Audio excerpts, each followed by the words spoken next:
Some weapon classes in Elden Ring are more well-rounded than others, meaning they have just enough weapon variety, but not to the point where there's so many weapons that some are underused and forgotten. And if there is one weapon class that knows what it means to be well-rounded, it would have to be the curved greatswords. There's a total of 9 curved greatswords in the game, and I'm going to be using each and every one of them. Now just get ready because things are about to get gnarly.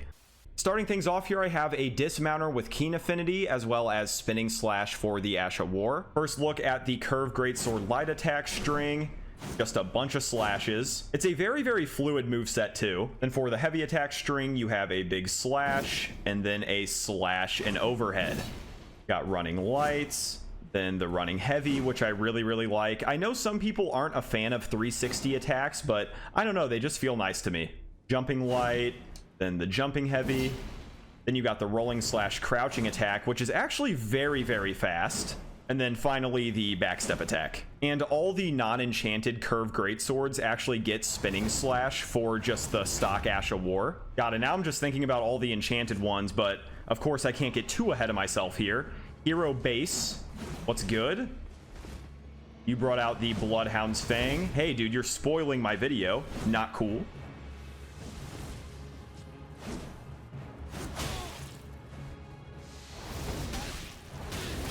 Oh yeah, baby. Oh yeah, baby. That's what I'm talking about.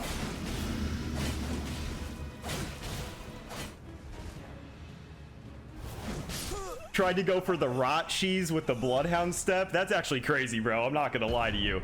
Good fight though. But no, a very, very strong start here from the Dismounter. This weapon has a 4% chance to drop from Kite and Sellswords, and the easiest place to farm them is south of the Murkwater Coast side of Grace. Moving on to the second curved greatsword of the day, I have a Lightning Omen Cleaver with Lightning Slash. And taking a look at the light attack string, it is the exact same as the Dismounter. However, the heavy attack string is a bit different, where you grab your sword by the blade and you just get these 2 execution moves. And believe it or not, this setup actually does have one-shot potential, because if you land Lightning Slash and then you do an uncharged heavy attack, it will true combo. But it isn't necessarily the easiest true combo to land because, well, Lightning Slash, frankly, is kind of tough to hit. But even regardless of the true combo, I mean, the weapon is just super, super strong. The moveset is great.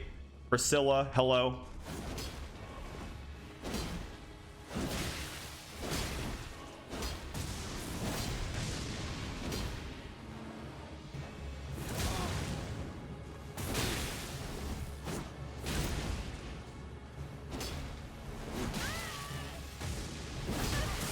Oh, okay. Well, hey, we didn't hit the actual true combo, but I guess we can kind of count that. I think total that was like, what, 1700 damage or something like that? I'll have to watch it back. But yeah, as you can see, this setup has a lot of damage potential. You hit the heavy attacks, you're deleting health. You hit Lightning Slash, you're deleting health. You hit the Lightning Slash into heavy attack true combo, you are deleting somebody from existence. And this weapon does of course drop from the Omen enemies with a 4% drop chance. The earliest farmable Omen can be found in the courtyard in Stormvale Castle, the nearest side of Grace being the Liftside Chamber side of Grace. Now moving on to a setup that isn't as flashy but is still very, very strong. Here I have the Monk's Flame Blade with... Wait a minute. My name is Monk! I'm going with Cold Affinity and Sword Dance for the Ash of War. As you can see, we get 127 Frost buildup a hit. And sadly, there is nothing unique about this weapon's moveset. It is just the basic Curved Greatsword moveset. Oh, and here's what Sword Dance looks like on a Curved Greatsword. It is a bit slower, but you still get plenty of distance on it. Now let's just see if we can hit the whole thing on somebody. Renard, hello? What is good? Huzzah!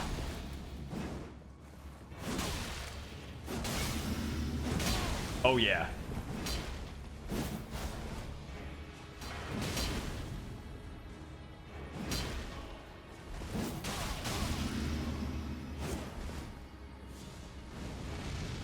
Oh, I almost jumped it. So close. That's a little pro tip if you are PvPing against somebody with Scouring Black Flame. You can actually jump over it as they cast it. Good fight. He had 69 HP left. Nice. Now, even though that the Monk's Flame Blade is just another example of how powerful curved greatswords can be, I do still consider it one of the lesser ones, because to get this thing, you have to make it to the giant conquering hero's grave in the mountaintops, and then farm a specific fire monk in there that has a 4% chance to drop it. So I think it is a bit too much of a late game weapon for what you get out of it, but still a good weapon nonetheless. Moving on here, I have a Beastman's Cleaver with Heavy Affinity and Barbaric Roar. And with Heavy Affinity on this weapon, you get that nice A scaling and strength. The moveset is completely basic. There are no unique attacks at all. But of course, that is the reason why I have Barbaric Roar, which will give me enhanced heavy attacks. The first enhanced heavy is a triple swing. And then the second heavy is this jump overhead. All right, Heavy Dancer, are you ready for these barbaric heavy attacks? I don't think you are. Oh, if that last one would have hit. I'm not sure if the last one combos from the first heavy attack string. There we go. God, dude, look how much damage those light attacks are doing.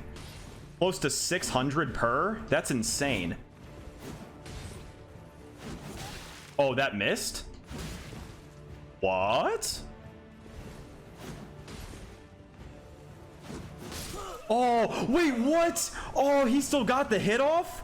No way. Hey, but I know you guys saw that damage from the Barbaric Roar heavies. Imagine if we would have hit the entire thing. That was going to be an instant one shot. If you are a person who likes strength builds and you want to use a curved greatsword, seriously go get a Beastman's Cleaver. This weapon has a 2% chance to drop from the Beastman enemies in Farum Azula. And just going through this whole area, you're going to find a lot of Beastmen that you can farm for the sword. So those were the 4 non-enchanted curved greatswords. Now it's time to move on to the 5 enchanted ones. But before we do that, just a quick reminder to smash that subscribe if you are enjoying the content and you'd like to see more in the future. Now moving on to the first somber weapon of the day, we have the Bloodhound's Fang and its unique Ash of War, Bloodhound's Finesse. You get B scaling in Dex and C in Strength, as well as 55 blood loss build up a hit. The light attack string is the exact same as all the other curved greatswords, and the heavy attack string is the exact same as the past 2 that we've seen.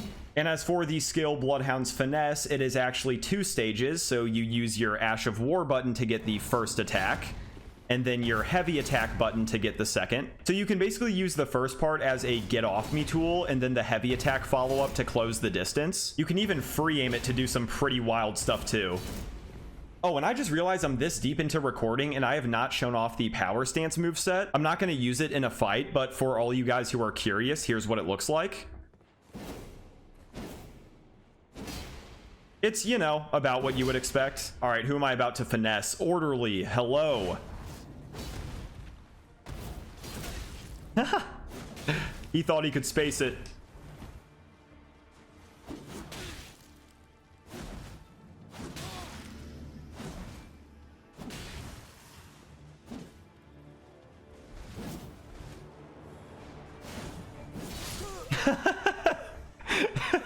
Hey, good fight, Orderly. Definitely an ideal showcase for the Bloodhound's Fang. I mean, we didn't hit the entire Ash of War, but we did hit the second part. Oh, and real quick, something I forgot to mention was the fact that you can actually buff this weapon with like Blood Flame Blade and greases and stuff like that. So it can be very, very good for elemental builds as well. And this is actually a guaranteed drop from Bloodhound Knight Darawil, who can be found inside the Forlorn Hound Everjail. I would recommend getting this weapon as early as possible because it can carry you pretty damn far. Next up, here in my hands, I have what is probably the weirdest curved greatsword. It is the Zamor curved sword with its unique Ash of War, Zamor Ice Storm. You get B scaling in Dex, C scaling in Strength, and 65 Frost build up a hit. And this weapon is weird because of its unique light attack string that basically makes you dance towards your opponent.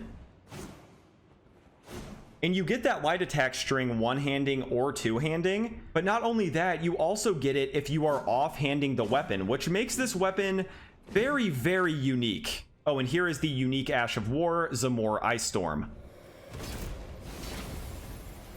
If somebody gets caught in that, they're going to take a lot of chip damage and have frost build up on them as well. And just based on the light attack string and the Ash of War that you have, I feel like this is a weapon that is very, very underutilized. I just think that there is a whole load of untapped potential with this weapon.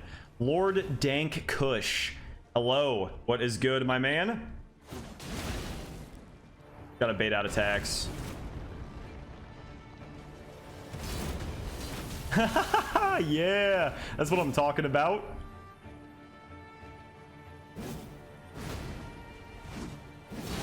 Oh, damn it. Oh, that's not good.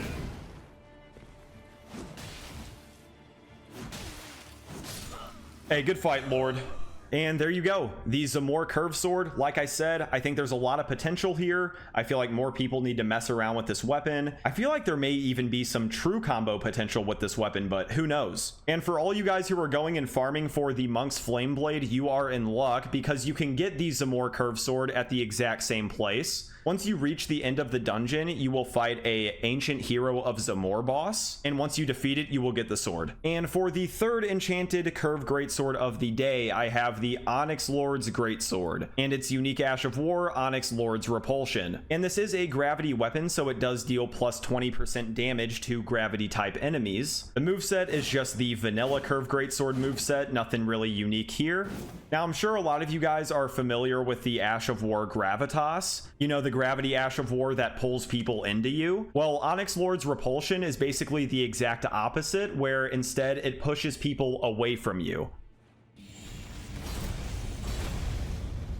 And as you can see, the AoE range isn't nearly as wide as Gravitas, but frankly, if it was, this weapon would be the ultimate get off me tool. Mika, hello. What is good? Oh man, this is gonna be a rough matchup, I think.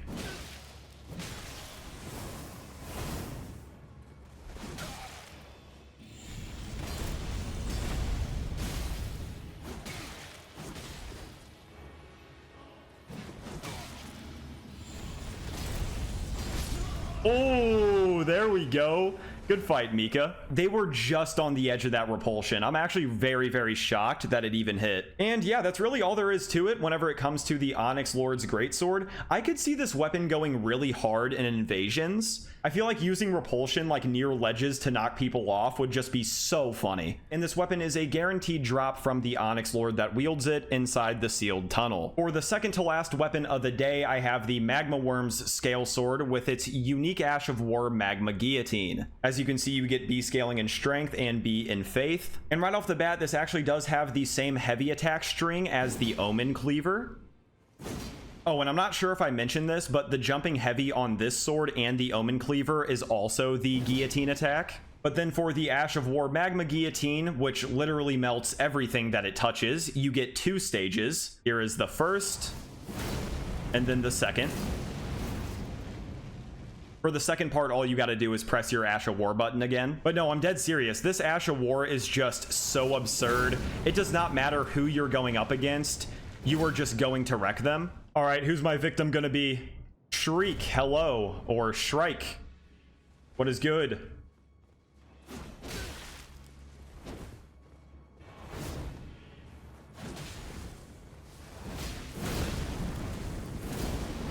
Oh, damn it, we didn't hit the second part. That was so close.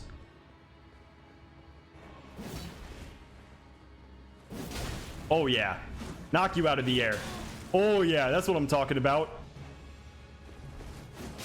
Good fight. Now, hitting both parts of the Ash of War is sort of hard, and we only hit the first part in that fight. But I'd say on average, if you land the entire Ash of War, you're looking at 1,800 to 2,000 damage. And I don't even know what those numbers are like against bosses in PvE and stuff like that. I just really, really do love the Magma Wyrm Scalesword. And if you want to try it out for yourself, you need to go to the Ruin-strewn Precipice and defeat Magma Wyrm Makar. Now it is finally time for the final curved greatsword of the day. This is one of my favorite weapons in the entire game, and I do think it is genuinely one of the strongest weapons in the entire game. Here in my hands, I have Morgott's Cursed Sword with its unique Ash of War Cursed Blood Slice. And this is an absolutely wonderful dex and arcane weapon. And this weapon just has the base curved greatsword moveset, which really isn't a bad thing considering this is the longest reaching curved greatsword. And to begin with, the vanilla moveset for this weapon class is just really good in general. But then of course you have Cursed Blood Slice, the Ash of War, which is 2 stages. You have the first and then the second. making this weapon amazing for closing the distance, proccing bleed, just doing damage in general. I have slayed countless Tarnished in my day using this weapon. But for all you guys who aren't convinced, allow me to make an example out of Banished Knight.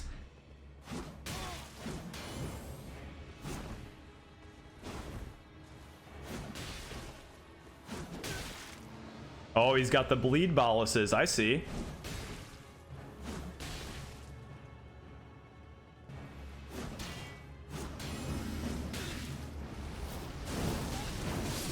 Oh my god.